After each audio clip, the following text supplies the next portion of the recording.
Evacuate the island. We'd never reopen.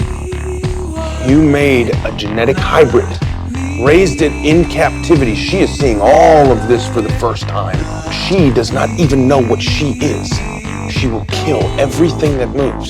We have families here. I'm not going to turn this place into some kind of a war zone. You already have. I would have a word with your people in the lab. That thing out there, that's no dinosaur.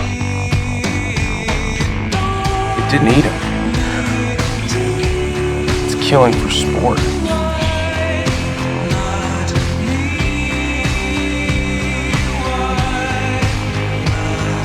It can camouflage!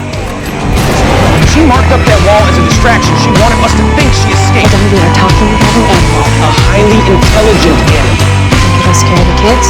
Kids? This isn't even bitten tonight.